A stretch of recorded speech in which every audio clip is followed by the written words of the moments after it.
Everyone, నేను ఇప్పుడు మీకు అందరూ ఇష్టపడే చిరుధాన్యం జొన్న చెట్టు గురించి చెప్పబోతున్నా. జొన్న కంకి చెట్టు గురించి మనం ఇప్పుడు తెలుసుకుందాం.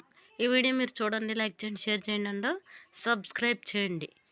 శరీర నిర్మాణానికి తోడ్పడే మాంసకృతులు, శక్తినిచ్చే పదార్థాలతో పాటు రక్త వృద్ధికి తోడ్పడే ఇనుము, కాల్షియం, బి విటమిన్లు, ఫోలిక్ ఆమ్లం వంటి సూక్ష్మ పోషకాలు జొన్నలు పుష్కలంగా లభిస్తాయి.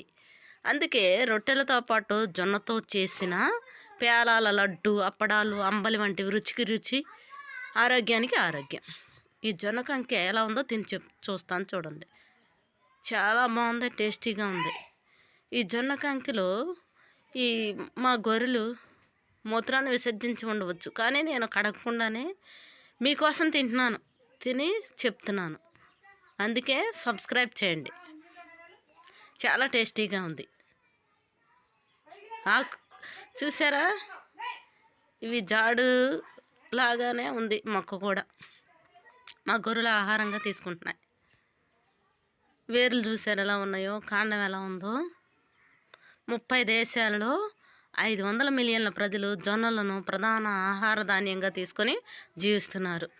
జొన్న రొట్టెలతోనే జీవిస్తున్నారు. సింధు నాగరికతకు సమాంతరంగా కృష్ణా, గోదావరి పరివాహ ప్రాంతాలలో జొన్నల్ని బాగానే పండించారు. ఇతర ధాన్యాల కన్నా ఇనుము, జింకు ఎక్కువగా ఉంటాయి కాబట్టి జొన్నలు క్యాలరీలను పెరగకుండా శక్తినిస్తాయి. షుగర్ ఉన్న వాళ్ళు రొట్టె వేసుకొని ఉప్పు వేసుకొని, ఇందులో జొన్న పిండిలో ఉప్పు వేసుకొని రొట్టెగా కూరలో దంచుకొని తింటారు. గోధుమల్లో ఉండే గ్లూటిన్ అనే మృదువైన ప్రోటీన్ చాలామందికి సరిపడటం లేదు. జొన్నల్లో గ్లూటెన్ ఉండదు.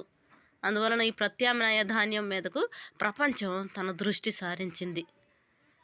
దీన్ని పుష్పించే మొక్క కాబట్టి కింగ్డమ్ వచ్చి ప్లాంటే, ఫ్యామిలీ ఫోయేసి.